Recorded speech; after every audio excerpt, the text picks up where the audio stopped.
What's up everyone, and welcome to the channel. So today we get to take a look at the 2024 Lexus IS 350 F Sport.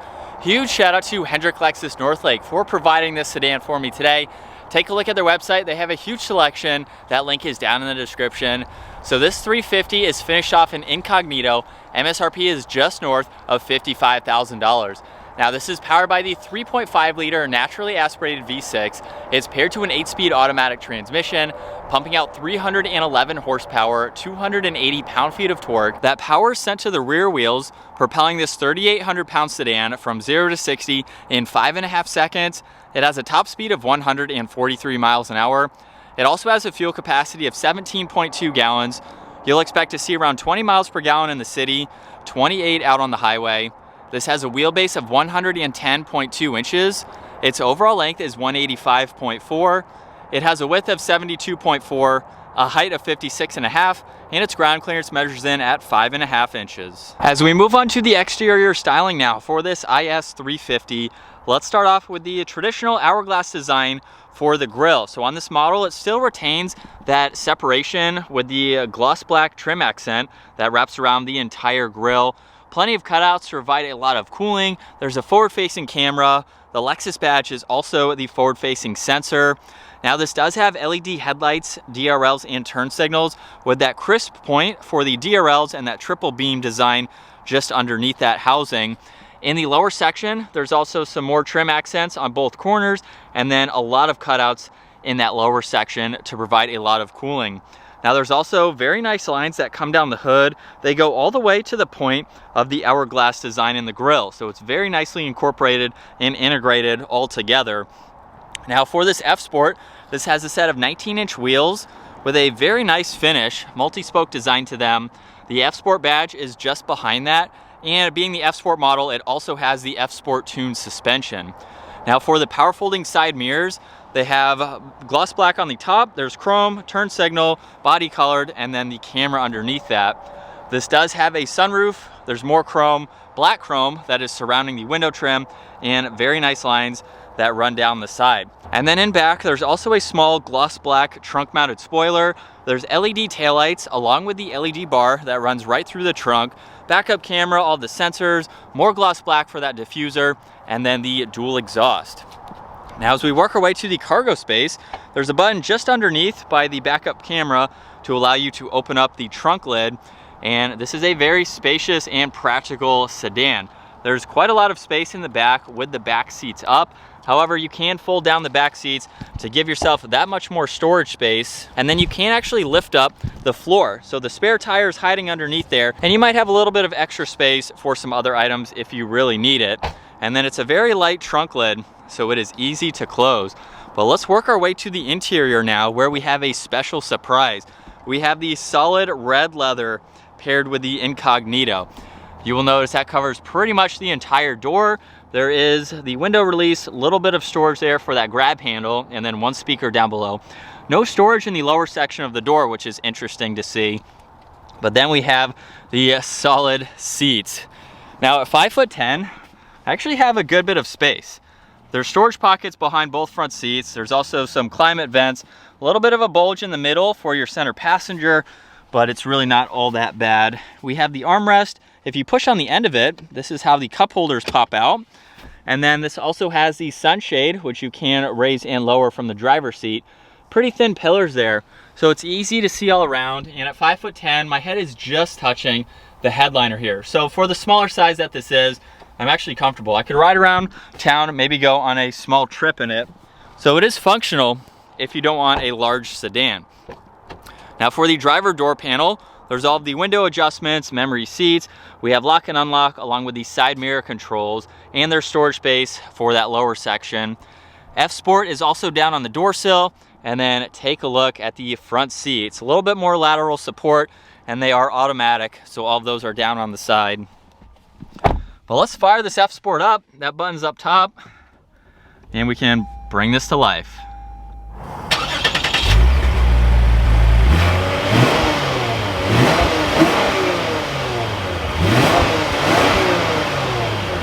And looking at the gauge cluster, currently the tach is on the left side, where there's miles per hour, what gear you're in within that, and then over on the left side, there's some driving information that you can go through using controls on the right side of the steering wheel.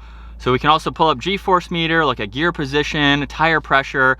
I can scroll over now. We can go into the compass, even pull up audio. There's the lane keeping and adaptive cruise settings, any messages, and then check out the amount of standard safety features that you can go into. You can turn these on and off. You can adjust the sensitivity of them too.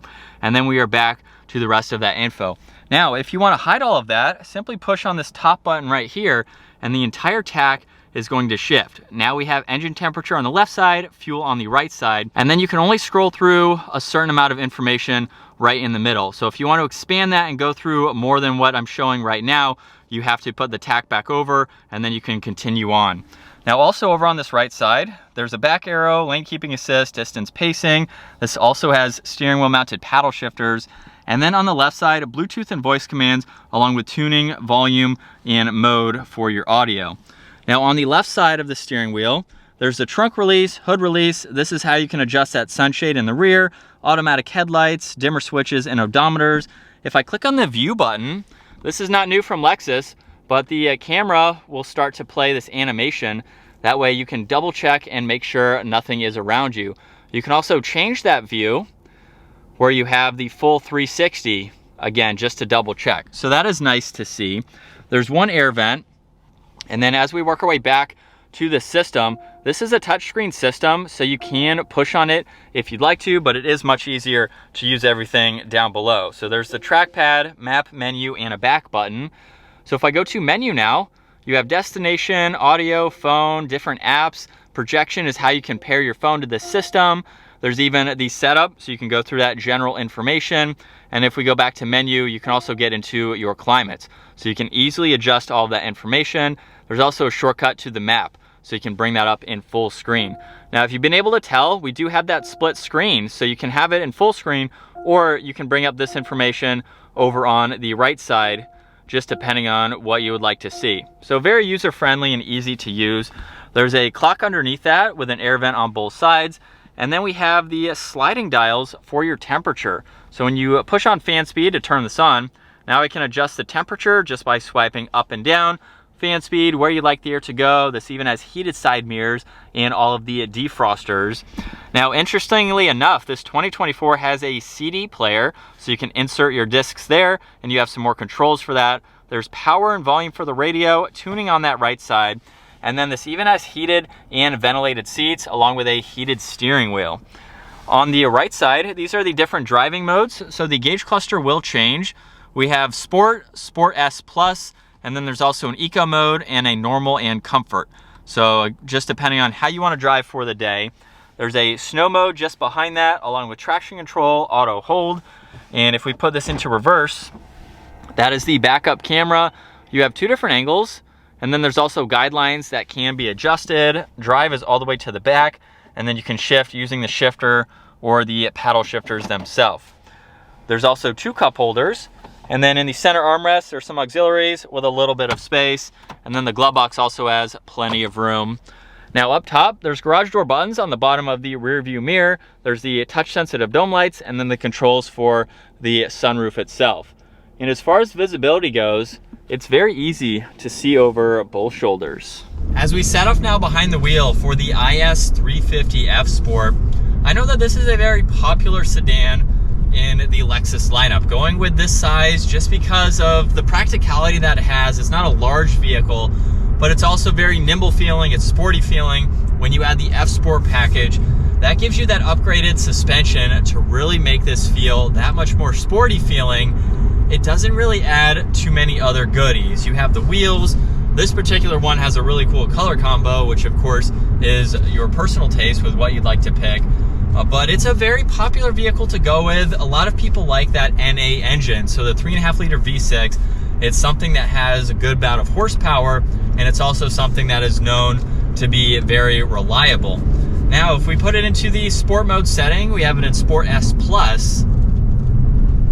This handles so well going around that turn. It's definitely a fun performance style vehicle without going crazy on the performance side.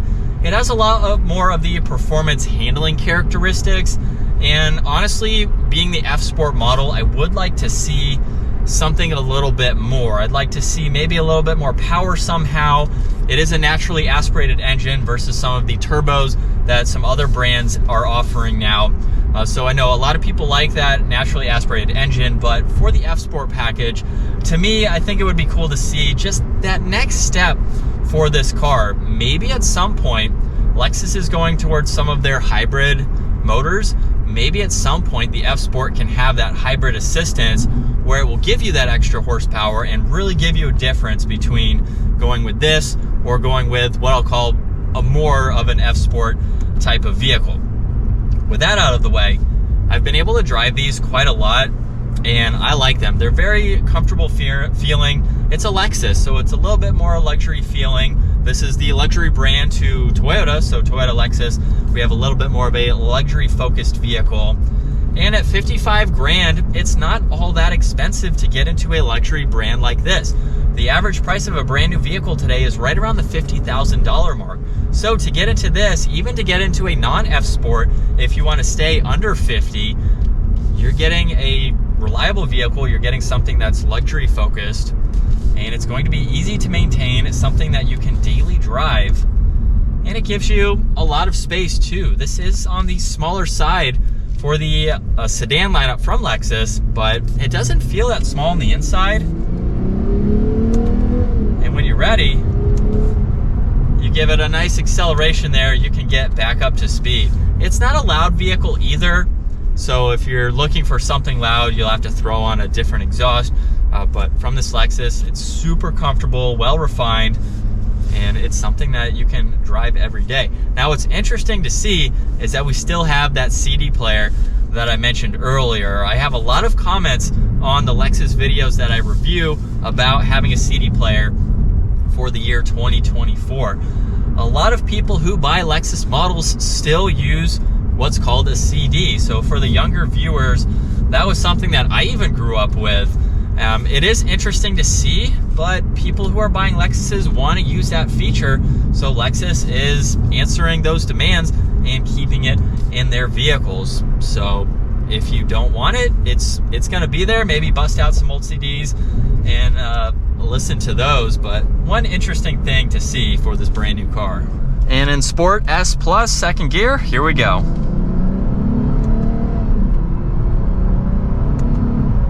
This has a lot more potential than what I'm doing today, but with a mild acceleration, we are up to speed. Paddles seem to be very responsive too. So this is a vehicle that you can take on some back roads, really have some fun with it in the configuration that it's in. So we don't have a crazy ton of horsepower, I will say, for this F Sport model, but it's adequate. It's very performance oriented in how it handles, especially with how it drives too. So having that F Sport tuned suspension, it gives you the best of both worlds. This is something that you can daily drive, but it also gives you the added benefit of being a little bit more stiffer in those tighter turning situations without going overboard, giving you the best, again, of both worlds. And behind the wheel for this mid $50,000 Lexus, I can see why it's a popular option to go with. In a world where a lot of vehicles are becoming a lot more performance oriented, as well as having a ton of technology added, this is a Lexus where you still have a good bit of tech. As I showed earlier, wow, you have a really tight turning radius too. But like I showed earlier, with some of the standard safety features that you can monitor, that's kind of about it. You got the built-in nav, you got the 360 camera system, not quite as advanced as some other brands, but if you want something that's reliable, simple to use, it's going to be really easy to drive, very comfortable too. We have a truck here, barely heard that. This is a great option to go with for the price. So it's not so much that you're paying for all of those added bells and whistles. You're paying for the reliability, you're paying for the simplicity of it, and just something you want to get in and drive, and you have everything at your fingertips without going through 100 different settings.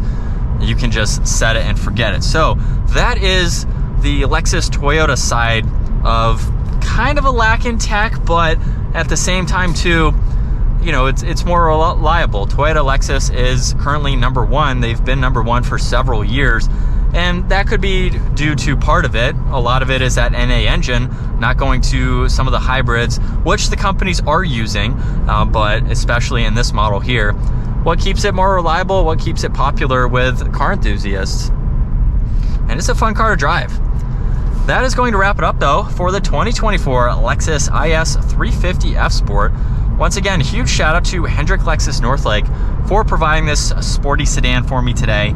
Take a look at their website, that's down below. Give the video a huge thumbs up and consider smashing that subscribe button so you don't miss out on our daily uploads. I will see you all in the next video.